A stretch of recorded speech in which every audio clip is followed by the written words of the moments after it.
Hi friends, இந்த வருஷம் விநாயகர் சதுர்த்திக்கு ரொம்ப கஷ்டப்பட்டு கொழுக்கட்டையெல்லாம் செய்ய வேண்டவங்க. ரொம்ப சிம்பிளாக மாவெல்லாம் எதுவுமே அரைச்சி ரெடி பண்ணி வச்சுருக்க வேண்டியதில்லை. அரிசியும் பருப்பும் இருந்தால் உடனே கொழுக்கட்டை ரெடிங்க. அதுக்கு 1 டம்ளர் பச்சரிசி எடுத்துருக்கேங்க. நல்லா இந்த அளவுக்கு நல்லா வெள்ளையாக பொரிஞ்சு வர அளவுக்கு வறுத்து எடுத்துக்கோங்க. அப்போ தான் டேஸ்ட் ரொம்ப நல்லாயிருக்கும். அதில் 1/2 கப் அளவுக்கு பாசிப்பருப்பு, அதையும் நல்லா வறுத்து எடுத்துக்கோங்க. இந்த அளவுக்கு கலர் மாதிரி வாசம் வர அளவுக்கு வறுத்து எடுத்துக்கோங்க ரெண்டுமே. இப்போது தண்ணி ஊற்றி நல்லா அலசி எடுத்துக்கலாங்க. அலசி எடுத்துகிட்டு 1 மணி நேரம் நல்லா ஊற வச்சுக்கலாம். நல்லா சுத்தமாக கழுவி எடுத்துக்கோங்க. அதில் இருக்கிற அழுக்கெல்லாம் போய் தண்ணி இந்த அளவுக்கு டிரான்ஸ்பரண்ட்டாக தெரிகிற அளவுக்கு அலசி ஊற வச்சிடலாம். 1 மணி நேரம் கழித்து பார்த்திங்கன்னா அரிசி எந்த அளவுக்கு ஊறி இருக்குன்னு பாருங்கள். கீழே உடைச்சோம் அப்படின்னாலே உடஞ்சிரும். இப்போது ஒரு துணியில் ஒரு 1/2 மணி நேரம் அப்படியே உணர்த்தி விடலாங்க. 1/2 மணி நேரத்துலேருந்து 1 மணி நேரம் 2 கிளாத் போட்டு நான் விட்டுருந்தேங்க. கையில் தொட்டோம் அப்படின்னா அரிசி லைட்டாக ஒட்டணும், ஒட்டக்கூடாது, அந்த மாதிரி இருக்கணும். அது கூட ஒரு மிக்சி ஜாரில் சேர்த்துட்டு 4 ஏலக்காய் சேர்த்து நல்லா அரைச்சி எடுத்துக்கலாங்க கொரகொரப்பாக. வெல்லம் பார்த்திங்கன்னா நம்ம எந்த அளவுக்கு அரிசியும் பருப்பு எடுத்தோமோ அதே அளவுக்கு வெல்லத்தை கொட்டி எடுத்துக்கலாங்க. 1 கப் அளவு தண்ணி சேர்த்து நல்லா கொதிக்க விட்டுறலாங்க. வெல்லம் நல்லா கரைஞ்சி வரட்டும். அதே கப்பில் 3 கப்பு தண்ணி சேர்த்துக்கலாங்க.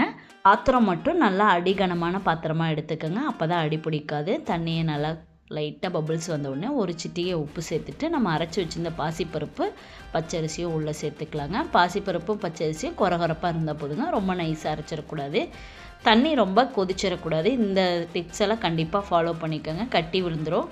நீங்கள் அடிகனமான பாத்திரத்தில் வைக்கும்போது அடி பிடிக்காது. சில்வர் பாத்திரத்தை தாண்டி நீங்கள் வேறு எதில் வேணாலும் செய்யலாம். சில்வர் பாத்திரம் அப்படின்னா ரொம்ப கெட்டியாக இருக்கிற பாத்திரத்தில் செஞ்சிங்கன்னா தான் அடி பிடிக்காது. என்னோடய பாத்திரமே கொஞ்சம் கெட்டி கம்மி தாங்க. இப்போது வெள்ளைப்பாகு நல்லா வெந்து வந்ததுக்கப்புறமா வெள்ளைப்பாகை வடிச்சுக்கோங்க. வேகிறதுக்கு முன்னாடி வடிச்சிட்டிங்க அப்படின்னா வெந்து வராதுங்க. அதனால வெந்ததுக்கப்புறமா வெள்ளைப்பாகை வடிச்சிட்டு மண் தூசெல்லாம் இருக்கும், நல்லா கலந்து விடுங்க. கலந்து விட்டுட்டு இப்போ நான் வேறு பாத்திரத்துக்கு மாற்றிட்டேங்க. லைட்டாக அடி பிடிச்சிருச்சு. நல்லா கலந்து விடுங்க. நல்லா வெந்து வரட்டும். அந்த நம்ம ஊற்றின வெள்ளைப்பாகை எல்லாமே சுண்டிக்குங்க. இப்போ 1 ஸ்பூன் அளவுக்கு நெய் சேர்த்துக்கோங்க. நல்லா வாசமாகவும் இருக்கும், ரொம்ப சாஃப்டாகவும் இருக்கும் கொழுக்கட்டை. வேண்டான்னா நீங்கள் ஸ்கிப் பண்ணிக்கலாங்க. இப்போ நல்லா கலந்து விடுங்க.